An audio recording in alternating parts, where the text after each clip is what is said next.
Imagine a world where there were no hospital, no MRI, no anesthesia, no antibiotics, no modern surgical instruments. Now imagine more than 2600 years ago, an Indian physician was performing complex surgeries, reconstructing noses, removing cataracts, and teaching medical students a structured curriculum. While much of the ancient world still feared opening the human body, but one man believed surgery was a science that could be taught, practiced, and perfected. His name was Sushruta. Who was Sushruta? Around 6th century BCE, when kingdoms flourished across northern India, the city Kashi, now known as Varanasi, was world's greatest center of learning. According to Ayurvedic traditions, this is where Sushruta studied under Dhanvantri, the legendary teacher of medicine. Sushruta wrote down all his knowledge in a famous book called the Sushruta Samhita. This book described more than 1100 illnesses and 700 healing plants. He also invented over 120 surgical tools. He made sharp scalpels for cutting and blunt clamps for holding skin. Amazingly, he always boils his tools in hot water to sterilize them before surgery. He did this thousands of years before modern science discovered germs. Now we will discuss about what kind of surgeries he performed. First, rhinoplasty surgery. He invented forehead flap rhinoplasty surgery. Here is the exact detailed step-by-step procedure he used. Step 1. Measurement and flap preparation.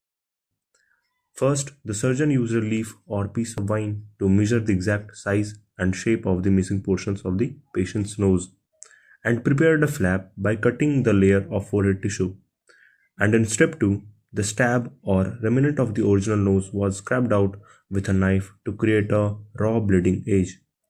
This fresh wound surface was necessary so the new skin flap could fuse with it, and then to ensure the patient could breathe and to maintain the structural shape of the nostrils, two hollow tubes made up of castor oil plant stalks inserted into newly formed nostrils. And the third step was healing. The newly formed nose was dusted with a medicinal powder like licorice, red sandalwood, barberry, then covered with a clean cotton cloth. Regular applications of sesame oil used to keep the tissue moist during recovery. Next, we will discuss about pain management. But the question arises, since anesthesia had not been invented back then how did Sushruta perform surgeries and how did patients cope with that unbearable pain? To solve this, he created the world's earliest form of anesthesia in which the patient was given large amount of alcohol to drink. This made them drowsy, relaxed their mind and blurred their sense of pain. He made people inhale the smoke of cannabis plants. This helped to calm their anxiety and made them detached from pain. He also used plants like opium. These plants contain natural chemicals like morphine that block pain signals from reaching the brain, acting much like a modern painkillers. Sushruta's incredible detailed understanding of the human body did not come from magic or guesswork.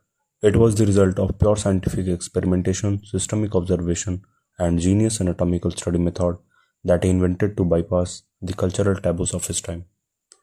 Sushruta knew that without looking inside the human body, surgery would fail. So he was selected a diseased body that had all its limbs intact and had not died of poison or a long illness. He placed the body inside a secure bamboo cage.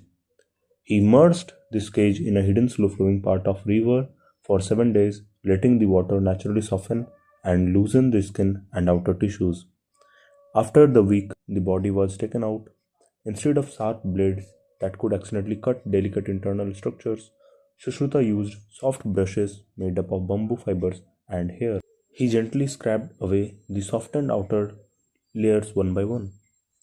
This brilliant method allowed him to see and map out the internal organs, blood vessels, muscles, and bones exactly as they were, completely undamaged. Now we will discuss about his teaching. Sushruta's teaching method was perfect blend of spiritual discipline, strict academic theory, and rigorous hands-on practice. His academy in Kashi operated like a modern residency program, ensuring no student touched a real patient until they were completely ready.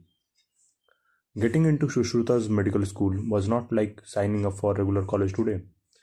It was incredibly tough. Sushruta did not accept just anyone. He had a strict selection process. According to his book, student had to have a sharp mind, steady hands, and immense courage.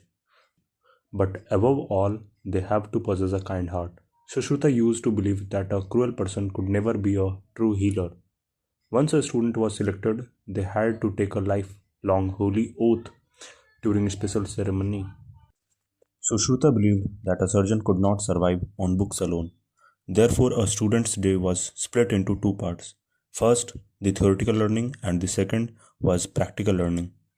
In the theoretical learning, memorizing the Sanskrit verses, understanding of doshas, learning the properties of 700 plus medicinal plants, and studying anatomy. And in the practical learning, students practiced surgical moves on non human objects before doing real surgery. They practiced extracting arrows and foreign bodies from fibrous flesh of dead trees or jackfruits. Sushruta even made them practice bandage on human sized cotton dolls. After all this discussion, question arises where women are allowed to perform surgery? And the answer is yes. Women were absolutely allowed to study medicine and perform surgery in ancient Ayurvedic traditions, including the era of Sushruta. Now we will understand the necessity of female surgeons. In ancient Indian society, women preferred not to be examined or treated by male physicians, especially for gynecological issues, complex childbirth, or private injuries. To bridge this massive gap, women were trained in gynecology and in childbirth management. Sushruta describes highly complex obstetrical surgery such as managing obstructed labor or extracting fetus in distress to save mother's life.